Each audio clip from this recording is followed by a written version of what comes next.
Bersama dengan Ketua KPK periode 2023-2024 yang dilantik menggantikan Ketua KPK sebelumnya yang terjerat kasus hukum, Pak Nawawi Pomolango. Bapak sehat, Pak Nawawi? Alhamdulillah. Sehat, Pak. Ya, Pak Nawawi, saya mau mulai dengan ini. Pertama, saya mau Anda menanggapi soal yang terbaru, putusan Dewas KPK yang menyatakan bahwa pimpinan KPK, kolega Anda, terbukti melanggar kode etik kategori sedang. Tanggapan Anda seperti apa, Pak Nawawi? Sebenarnya sejak awal memang saya nggak tertarik kalau untuk bicara mengenai soal yang terakhir menjerat Pak Nurul Gufron gitu, dan kemarin sudah diputuskan. Saya pikir kalau memang berjalan sesuai mekanisme yang model penanganan pelanggaran etik yang dilakukan oleh Dewan Pengawas. Kami menghargai segala produk kerja dan putusan yang kemudian diambil oleh Dewan Pengawas terakhir dengan terhadap Pak Nurul Gufron tersebut. Oke. Dengan dinyatakan melanggar etik, ini kan artinya selama periode 2019-2024, Pak, ada 3 pimpinan KPK yang kemudian dinyatakan melanggar kode etik. Kita tahu mulai dari Bu Lili, kemudian juga Pak Firly, Pak Gufron. Situasi apa sih, Pak, yang bisa menggambarkan KPK saat ini dengan ada pimpinan KPK yang kemudian bermasalah setengahnya? Saya pikir pertama pelajarannya harus yang diambil oleh pansel yang kebetulan sekarang lagi melakukan seleksi terhadap para pimpinan KPK agar tidak terjadi lagi kondisi yang sebagaimana kerja yang sebelumnya gitu, menghasilkan sosok-sosok yang kemudian bermasalah seperti yang disampaikan oleh Mbak tadi gitu. Jadi saya pikir itu malah satu ini bagi pansel untuk betul-betul bekerja melahirkan sosok-sosok yang memang pimpinan yang tidak akan bermasalah dalam aspek integritas, kompetensi, profesionalisme kerja dan lain sebagainya, yang bisa membawa lembaga ini ke dalam citra yang lebih baik daripada yang kita lihat sekarang ini. Oke. Ini apakah mengkritik juga, Pak, pansel KPK di periode sebelumnya salah pilih orang? Saya tidak menyatakan seperti itu. Integritas juga tidak selalu dalam kondisi yang baik-baik saja gitu kan. Tapi betul-betul pansel yang diberikan kewenangan untuk melahirkan produk-produk pimpinan yang betul-betul proses seleksi itu harus bisa hindari segala kepentingan lain yang didomplengkan kepada calon-calon pimpinan Komisi Pemberantasan Korupsi. Oke, bicara soal pansel KPK, hari ini waktu kita wawancara, Pak, pansel KPK juga mengumumkan nama-nama pimpinan yang kemudian, calon pimpinan maksud saya, yang lolos ke tahap berikutnya. Terkait dengan Pak Nurul Gufron, banyak juga suara yang menyuarakan supaya ya pansel langsung segera aja mencoret nama Pak Nurul. Pak Nawawi berpendapat sama kah? Iya, pansel kan mencari sosok-sosok bukan juga yang paling terbaik gitu, paling tidak sosok-sosok yang tidak berpotensi menimbulkan masalah gitu. Kalau sejak awal memang sudah seperti ada lingkaran masalah pada sosok seseorang, kenapa kemudian harus terus dipertahankan dan sebagainya. Saya pikir kemudian apa yang akan diambil oleh pansel, khususnya dengan rekomendasi dari yang dikeluarkan oleh Dewan Pengawas, kita bisa sangat kecil lah peluang dari Pak Nurul Gufron untuk bisa berlanjut kepada tahap selanjutnya. Bapak melihat itu ya? Selanjutnya, Oke. saya pikir. Kalau kita bicara soal Capim KPK, Pak Nawawi, ada 2 pimpinan KPK yang kembali mendaftar, ada Pak Johanis Tanak, juga ada Pak Nurul Gufron kalau lolos. Meskipun informasinya tadi Bapak bilang kecil untuk lanjut. Kemudian juga ada Pak Deputi Pencegahan, Pak Pahala.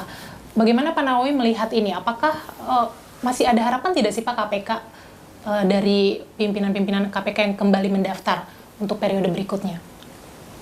Pertama ingin kami sampaikan bahwa KPK sama sekali tidak memberikan rekomendasi siapa-siapa yang bisa diikutkan di dalam seleksi. Itu adalah inisiatif dari mereka sendiri. Kenapa kita kemudian tidak memberikan rekomendasi seperti itu? Itu karena kita sangat menghargai kewenangan daripada pansel itu sendiri dalam bekerja. Masyarakat mengikuti melalui media, melalui pemberitaan teman-teman seperti apalah sosok-sosok yang ada di dalam Komisi Pemberantasan Korupsi ini. Bahkan teman-teman, saya tidak ingat persis apa itu dari forum IM 57, dari ICW, tapi saya sempat membaca bahwa sebaiknya yang teman-teman yang dari internal KPK malah itu diblur aja untuk ikut di dalam seleksi. Itulah kami pikir lebih fair kalau kita menyerahkan itu semua kepada kompetensi daripada pansel untuk melahirkan orang, tanpa kita melihat bahwa ini dari KPK atau di luar daripada Komisi Pemberantasan Korupsi. Tapi Pak Nawawi sebagai kolega ketiganya Pak, ini melihat gimana Pak? Ketiganya nanti kalau kembali memimpin KPK? Saya sama sekali tidak bijak kalau saya kemudian memberikan penilaian kepada teman-teman itu. Sekali lagi saya pikir masyarakatlah yang lebih untuk memberikan penilaian terhadap produk-produk daripada Komisi Pemberantasan Korupsi ini. Oke, kalau gitu saya mau beralih Pak ke yang juga masih hangat.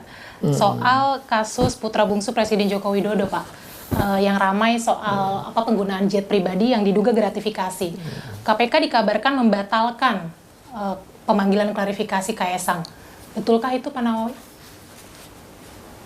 Ada pemahaman bahwa lembaga ini kan namanya masih Komisi Pemberantasan Korupsi. Nah, kalau dengan pemahaman seperti itu, kami pikir segala isu mengenai korupsi di negeri ini adalah menjadi bagian daripada lingkup tusi daripada Komisi Pemberantasan Korupsi ini. Hanya saja kemudian dihadapkan kepada apa yang sering kita sebut dengan proses mekanisme operasional baku yang berlaku pada satu case tertentu. Sebenarnya tidak ada istilah pembatalan gitu. Ini yang kita harus hargai, bahwa yang bersangkutan ini kan bukan penyelenggara negara, misalnya seperti itu. Dan kebetulan memang kita tadi belum memiliki itu POB untuk yang case semacam itu. Secara bersamaan itu kemudian ada laporan dari satu lembaga swadaya itu Maki. Nanti ujungnya misalnya ada kaitannya dengan penyelenggaraan, ada menjadi tidak masalah gitu. Jadi kebetulan di Direktorat Pelaporan Pengaduan Masyarakat itu ada prosedur yang lebih pas, maka kita alihkan, kita pindahkan itu. Ya, proses penanganan yang tadinya diberikan kepada Direktorat Gratifikasi dan LHKPN itu ditarik, dilakukan di Direktorat PLPM itu sendiri, dengan sebagaimana tadi kami sebutkan ada pelaporan dari teman-teman di Maki tadi. Apakah itu hanya sebatas masalah birokrasi saja, struktural atau SOP saja Pak? Atau betulkah KPK ada tekanan? Karena kita ingat kan sebelumnya juga Wakil Ketua KPK Pak Alexander, Pak Nawawi juga termasuk yang cukup kencang bilang bahwa KPK punya wewenang untuk mengklarifikasi Kaesang. Karena kita tidak hanya melihat Kaesang secara tunggal, tapi Kaesang kan merupakan anak penyelenggara negara, adik penyelenggara negara, ipar penyelenggara negara. Jadi KPK punya wewenang. Kenapa sekarang setelah huru-hara KPK memindahkan prosesnya ke direktorat lain? Betul-betul ini hanya semacam prosedur administrasinya aja gitu. Enggak ada sama sekali kita kemudian bilang ini gara-gara tekanan. Kalau tekanan itu kita menghentikan itu semua gitu. Tetapi memang di Direktorat PLPM ini sudah ada prosedur yang baku yang kita laksanakan. Enggak ada masalah sebenarnya. Yang kami bisa pastikan bahwa proses itu masih berlangsung dan itu dilaksanakan oleh Direktorat PLPM. Tapi kan kita ingat masih juga segar Pak, kasus Rafael Alun waktu itu. Kenapa KPK bisa menindak melalui Direktorat Gratifikasi dan LHKPN hanya karena anaknya viral waktu itu menggunakan mobil Rubicon. Nah, artinya KPK punya preseden untuk menangani kasus seperti itu. Kenapa jadi berbeda Pak Nawawi? Sangat berbeda gitu ya, sangat berbeda. modelnya. Dan yang dilakukan terhadap Rafael Alun juga itu kita lakukan sama dengan kolaborasi antara Direktorat LHKPN, gratifikasi dan PLPM juga. Modelnya sama juga seperti itu juga. Kita klarifikasi mengenai langsung kepada PN-nya gitu kan. Kalau ini kan kita belum menyatakan mengklarifikasi pada penyelenggara negara kaitannya dengan sebut. Tapi ini juga Pak ada dugaan bahwa penggunaan private jet oleh Kaisang ini berkaitan dengan kerjasama pemerintah Solo yang juga kemudian melibatkan kakaknya Gibran Rakabuming Raka yang dulu menjabat sebagai wali kota Solo. Bisakah KPK beralih ke arah sana Pak? Kita berikanlah ruang kepada Direktorat PLPM untuk menelaah itu. Ya. Sejauh mana sih Pak itu nanti bisa akan lanjut ke tahap penyelidikan dari Direktorat Pengaduan Laporan Masyarakat? Tadi sudah saya sampaikan bahwa memang prosedur baku itu seperti itu. Mereka lakukan telaah, kemudian hasil telaah itu kemudian mereka expose di depan pimpinan bersama direktorat terkait seperti penyelidikan dan lain sebagainya, LHKPN itu kita akan bahas dalam forum. Seperti itu semua. Makanya kami katakan bahwa kalau di sana prosedur bakunya itu sudah ada gitu kan. Yang di LHKPN dengan apa aja yang belum ada. Gitu. Oke. Dipastikan prosesnya masih terus berlanjut ya Pak Nawawi. Pak, ini juga selanjutnya kan menantu Presiden Jokowi, Bobi juga sempat beredar video viralnya juga menggunakan jet pribadi. KPK mulai menyelidik juga kah? Sekali lagi ini belum masuk kepada tahapan penyelidikan ya. Siapapun mereka, kita nggak terlalu membeda-bedain sih. Gitu. Tetapi kita laksanakan berdasarkan SOP yang ada di kita gitu. Hasil telahan itu kemudian dibawa ke forum, kita mengundang juga direktorat terkait lainnya yaitu LHKPN, gratifikasi, direktorat penyelidikan. Gimana? Apakah hasil telah ini bisa kemudian ditingkatkan ke tahap penyelidikan. Menarik tadi Pak Nawawi bilang bahwa semua setara di mata hukum Pak, karena itu juga pernyataan Presiden Joko Widodo ketika ditanya soal menanggapi bagaimana kasus private jet putranya Kaisang. Ini apakah KPK betul-betul akan memastikan bahwa semua setara di mata hukum Pak, kalau nanti memang ternyata ditemukan indikasi putra Presiden menerima gratifikasi misalnya, apakah KPK punya taji untuk menyidik kasus ini? Sejauh ini dengan sejumlah pekerjaan yang dilaksanakan Komisi Pemberantasan Korupsi itu semua menunjukkan bahwa KPK tidak pernah bekerja dengan memilah-milah ini dalam kesetaraan. Kita bekerja seperti itu. Mau dia seorang apa yang terkait dengan tindak pidana itu, seorang bupati, seorang anggota DPR, seorang menteri, seorang gubernur, kita nggak pernah membedakan. Kalau terkait dengan tindak pidana yang kita tangani, kita samakan semua gitu. Siapapun itu. Karena kan ini juga tidak asing Pak di telinga kita. KPK periode saat ini itu kerap dikatakan hanya sebatas alat kekuasaan. Kemudian juga tebang pilih, kalau dekat dengan kekuasaan tidak ada taringnya, tapi kalau jauh dari kekuasaan langsung dibidik. Bagaimana saya belum melihat adanya perkara-perkara yang dibedakan bahwa ini perkara dekat dengan kekuasaan atau jauh dari kekuasaan. Saya pastikan bahwa proses-proses penanganan perkara di Komisi Pemberantasan Korupsi ini berjalan sebagaimana penegakan hukum yang tidak memilah-milah bahwa ini dekat dengan beberapa kegiatan barangkali tetap dilaksanakan Komisi Pemberantasan Korupsi itu. Apakahnya orangnya terkait dengan dekat dengan kekuasaan, kita laksanakan seperti biasa. Termasuk kasus-kasus besar yang mungkin belum juga diselesaikan oleh KPK, misalnya kasus Harun Masiku Pak, yang sudah berproses di pengadilan tapi kemudian juga masih buron, itu apakah KPK itu bukan berarti tidak berjalan, sementara ini berjalan gitu. Cuman hasilnya ya seperti itu gitu. Hasilnya seperti itu. Saya ada setiap seminggu sekali saya tanyakan langsung kepada Kasatgasnya, itu Mas gimana gitu kan. Masih Pak, terus kami upayakan teksnya seperti itu. Artinya Pak Nawawi tidak merasa bahwa kerja-kerja KPK tuh memang dilemahkan oleh pihak-pihak tertentu? Ada pada satu kesempatan mungkin pernah dengar semua Pak Alex itu pernah menyebut gitu. Sebenarnya kalau dengan konteks kami pimpinan gitu, hampir kita tidak pernah kemudian mengatakan ada yang melakukan intervensi terhadap kita. Hanya saja kita pimpinan juga tidak bisa menjamin bahwa jajaran di bawah kami itu, harus diingat juga bahwa beberapa itu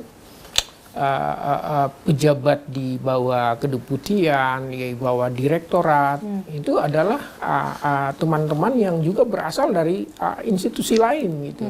Kami tidak bisa memberikan jaminan sepenuhnya bahwa teman-teman ini tidak ini, yang bisa merasakan itu kan hanya mereka. Cuma dari kerja-kerja mereka sejauh ini yang mereka masih terus patuh pada perintah yang memang kita produk dalam satu forum rapat pimpinan bersama ini. Kita masih percaya ini. Apakah Pak Nawawi merasa bahwa Undang-Undang KPK yang direvisi tahun 2019 itu menjadi salah satu faktor misalnya jadi membatasi kerja KPK? Karena kan ada beberapa pasalnya yang banyak yang bilang bahwa itu membatasi kerja KPK. Pak Nawawi melihat itu kan? Atau singkatnya, apakah Pak Nawawi berpendapat bahwa Undang-Undang KPK ini juga perlu direvisi kembali untuk memperkuat KPK? KPK ini ada masuk di dalam, sudah dimasukkan ke dalam rumpun kekuasaan eksekutif. Kita hanya melaksanakan peraturan yang telah diproduk itu oleh negara ya. Kita tidak dalam ini untuk memberikan, mungkin lebih tepat pertanyaan ini 3 bulan seusai saya selesai menjabat barangkali akan lebih ngepas. Tapi kalau saya masih di dalam rumpun eksekutif seperti ini, menjadi tidak ini ketika seharusnya saya hanya bisa melaksanakan peraturan itu, kemudian saya mengkomplain peraturan yang di 3 bulan lagi lah kita 3 bulan setelah 20 Desember ya.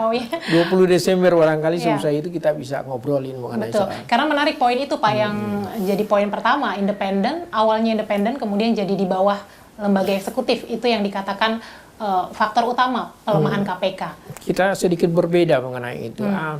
Frasa yang ditambahkan itu gitu, bagi saya sama sekali independensi itu masih tetap dilekatkan. Makanya saya bilang kepada teman-teman seluruh insan KPK, pekerjaan terpenting kita adalah menjaga independensi lembaga ini.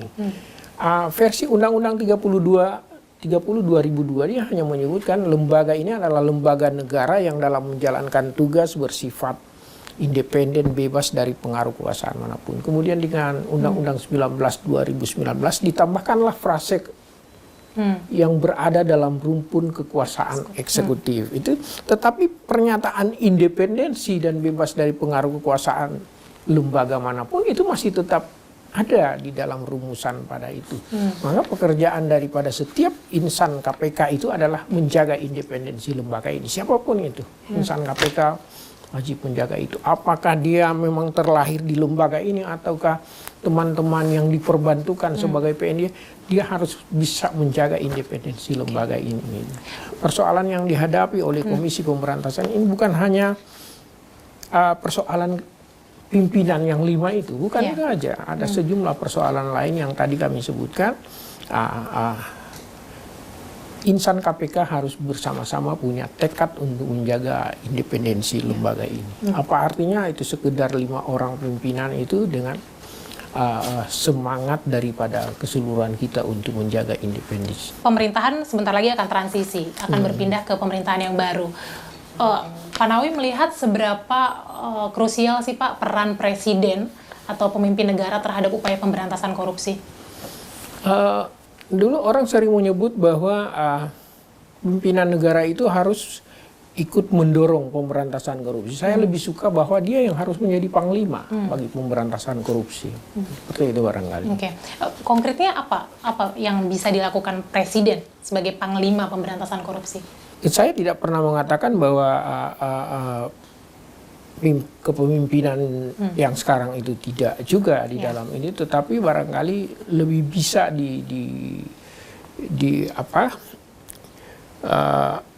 terjemahkan gitu di dalam setiap kebijakan bahwa itu. Kita pernah misalnya melakukan rekomendasi terhadap kebijakan mengenai bansos dan lain sebagainya. Kita pernah Komisi Pemberantasan Korupsi. Apakah kemudian pelaksanaannya sesuai dengan rekomendasi yang seperti itu dan lain sebagainya. Banyak lagi kebijakan-kebijakan yang barangkali bisa melibatkan lembaga ini. Karena lembaga ini memang diamanatkan untuk 6 produk kerja itu tadi. tugas pertama daripada lembaga ini kan adalah melakukan upaya-upaya pencegahan agar tidak terjadinya tindak pidana korupsi. Tetapi sharing kepada kita untuk setiap kebijakan itu boleh dikatakan masih terlalu sedikit. Gitu. Dulu kita pernah mengenal misalnya ketika seorang, bukan berarti saya ingin agar presiden berikutnya menjalankan seperti yang itu. Tetapi kita pernah punya cerita misalnya, ada calon menteri yang disodorkan ke KPK. KPK juga jangan terlalu ekstrim-ekstrim banget langsung dimerahin, dihijauin. Tapi paling tidak ada semacam sharing lah gitu ya. Orang mau mendapatkan piagam penghargaan aja gitu, itu dikirimin kepada kita untuk dicari terus konditenya. Apalagi kemudian ini akan menjadi pembantu-pembantu presiden yang betul-betul orang yang menjadi pekerja daripada segala kebijakan presiden itu. Tapi tidak apa-apa kalau itu jadi usul kepada presiden yang baru. Kita tidak perlu mengusulkan. Ketika memilih, makanya saya dari awal saya katakan tidak bermaksud menggiring presiden selanjutnya untuk melakukan itu. Tetapi sharing terhadap segala produk-produk sosok-sosok yang bakal memimpin menjadi apa bagi negara ini tidak berlebihan, karena itu tadi tugas pertama dari Komisi Pemberantasan Korupsi itu nomor 1 itu melakukan pencegahan terhadap segala sesuatu yang potensi melahirkan tindak pidana korupsi. Kalau kita udah tahu orang ini lagi bermasalah, ngapain kita ini kan misalnya, atau orang ini punya catatan seperti ini, ngapain kita terus ini kan esok lusa kita dihadapkan dengan masalah yang ditimbulkan dari. Jadi KPK bisa dilibatkan untuk menyaring pejabat-pejabat negara ya Pak yang bersih.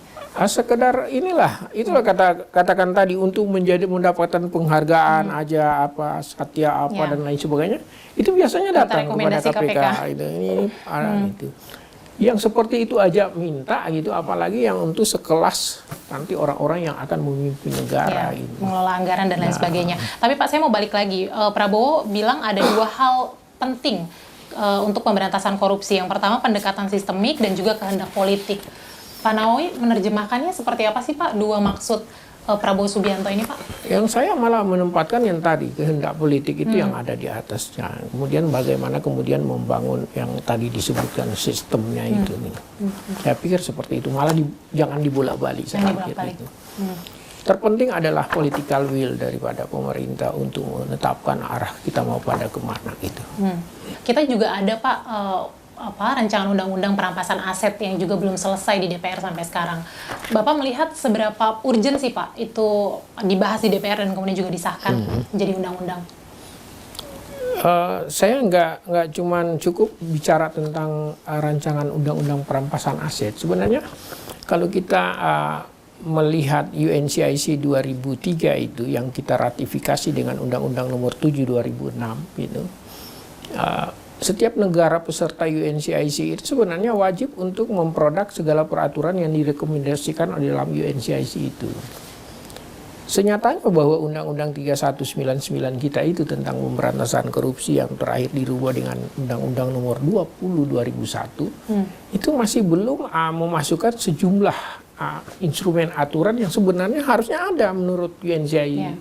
Misalnya illicit enrichment, ya itu penambahan kekayaan secara tidak wajar itu sebenarnya kalau ketentuan pidana itu ada, itu begitu mudah kita ini dengan gabungkan dengan LHKPN dengan instrumen LHKPN itu. Jadi begitu kita lihat ada seseorang yang sebenarnya dari sisi pendapatannya sebegini kok tiba-tiba ada lonjakan secara tidak wajar seperti ini, itu menjadi gampang gitu dengan adanya ketentuan-ketentuan. Tapi sampai sekarang belum ada juga.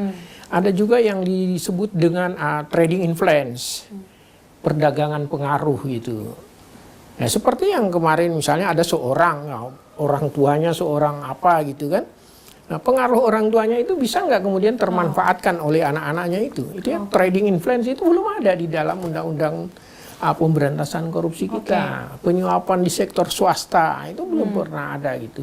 Lepas dari tadi yang disebut rancangan undang-undang perampasan aset, masih begitu banyak yang kita perlukan. Dan katanya sampai sekarang itu yang kita katakan bahwa political will itu masih perlu dipertanyakan gitu. Seriusan itu perlu dipertanyakan. Ada lagi yang lebih penting itu pembatasan uang cartal.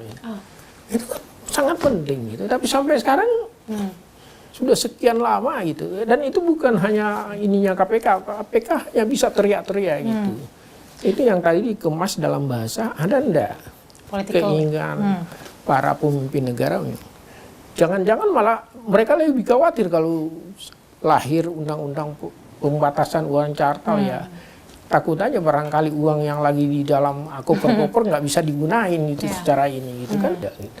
Apakah Pak Nawawi mau bilang bahwa pemerintah serius tidak sih dengan upaya pemberantasan korupsi? Itu lebih banyak bahasanya Pak Alex yang seperti ini. Begitu ya? Oke. Saya cuma mengamininya aja gitu. Pak Nawawi kan akan berakhir masa jabatannya pada Desember 2024. Saya ingat sekali waktu Pak Nawawi dilantik, Pak Nawawi mengatakan bahwa akan melakukan perubahan-perubahan dalam tubuh KPK pasca Ketua KPK sebelumnya Firly Bahuri terjerat kasus hukum. Perubahan apa Pak yang sudah diupayakan di tubuh KPK hingga saat ini? Kita memang telah mengupayakan berbagai apa yang kita lihat turut menjadikan citra lembaga itu kian terpuruk gitu. Kita mendatangi misalnya sejumlah media, kita banyak berdiskusi. Saya juga dan teman-teman pimpinan juga menghimbau kepada seluruh kedeputian, kesekjenan yang ada agar kemudian bisa membuka ruang komunikasi lagi yang lebih baik dengan para teman-teman NGO dan lain sebagainya. Untuk rutan, pegawai pungli rutan itu sudah nyatanya bisa kita lakukan. Kita sudah melakukan sidang etik, penerapan hukuman etik, sanksi disiplin, sudah kita lakukan semua. Bahkan sebagian dari mereka kita bawa ke persidangan untuk dilakukan penindakan. 73 itu kita hentikan, kita berhentikan dengan tegas. Itu kan kita maksudkan untuk bisa mengembalikan paling tidak citra lembaga ini. Bahwa kita zero toleransi terhadap yang namanya korupsi saya masih percaya bahwa masih sangat banyak insan-insan KPK yang memiliki integritas, kebanggaan sebagai insan-insan KPK. Gitu.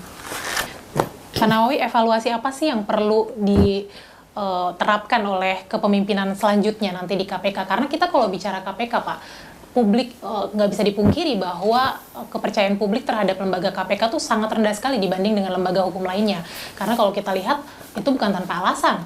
Tidak hanya masalah pimpinan KPK yang bermasalah etik. Kita juga lihat kasus rutan KPK, Pak. Itu kan juga kemarin sempat kencang. Bagaimana mungkin di internal KPK, lembaga anti rasuah, kemudian ada praktek suap di sana. Evaluasi apa yang bisa Bapak sampaikan untuk kepemimpinan periode berikutnya?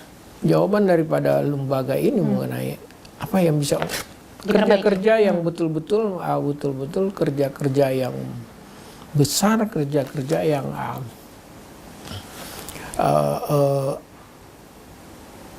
bisa memang memberi pengaruh kepada masyarakat bahwa memang pekerjaan itu seharusnya dilakukan oleh lembaga Komisi Pemberantasan Korupsi. Kita masih bisa berharap pada integritas insan KPK, Pak? Sekali lagi. Saya katakan saya masih percaya dengan itu. Kalau ada insiden yang seperti itu adalah pengecualian daripada yang kita lihat. Pengawasan juga antar atasan langsung itu. Jadi harus ada konsekuensi kalau kemudian anak-anak di bawah itu sampai terjerembab di dalam satu perilaku yang tidak benar, itu atasan langsungnya itu harus kita inikan juga gitu ya. Harus kita tegak lurus satu komando tegakkan gitu juga. Kita harus jatuhi sanksi juga ya karena gagal di dalam hal pengawasan itu. Apa yang berlangsung di rutan Komisi Pemberantasan Korupsi kita pikir adalah cerminan dari tidak berjalannya pengawasan yang seharusnya dilakukan oleh lembaga ini. Oke, Pak Nawawi, betul-betul terakhir ada yang ingin disampaikan Pak terkait kepemimpinan Bapak selama di KPK? Mungkin ada yang mau disampaikan kepada publik? Saya berharap momennya kebetulan ini momen pansel untuk memilih. Kita nitip gitu bahwa nanti pimpinan-pimpinan yang bisa terpilih itu betul-betul orang yang penuh integritas, kompeten, profesional. Dan saya selalu memberikan ini bahwa ada lagi satu, harus punya nyali untuk mempertahankan independensi lembaga. Harus punya nyali. Kalau nggak punya nyali, jangan ada di tempat ini. Saya selalu ingin mengatakan bahwa integritas, kompeten, profesionalisme, tetapi itu harus punya nyali untuk menjaga independensi lembaga ini. Tanpa itu, kita akan menjadi nyali untuk menghadapi tekanan, Pak, dari eksternal. Saya lebih menggunakan istilah intervensi itu. Independensi itu harus dijaga dengan mengenyampingkan segala bentuk intervensi terhadap lembaga. Oke, Jadi, baik. bukan hanya untuk dia sendiri sebagai pemimpin, tetapi bagaimana dia menyekat para anggotanya untuk tidak sampai Baik. Terima kasih Pak Nawawi. Saya sangat menghargai sekali Bapak bersedia untuk ngobrol dan wawancara dengan Kompas TV. Terima kasih Pak. Oke, sekali lagi Selamat terima melanjutkan. kasih ya. Terima kasih Bapak. Di antara banyak sumber informasi, kami layak dipercaya. Karena kami menggali lebih dalam, berpihak pada kebenaran, berpegang pada data dan fakta, agar layak Anda jadikan referensi. Kompas TV, independen, terpercaya.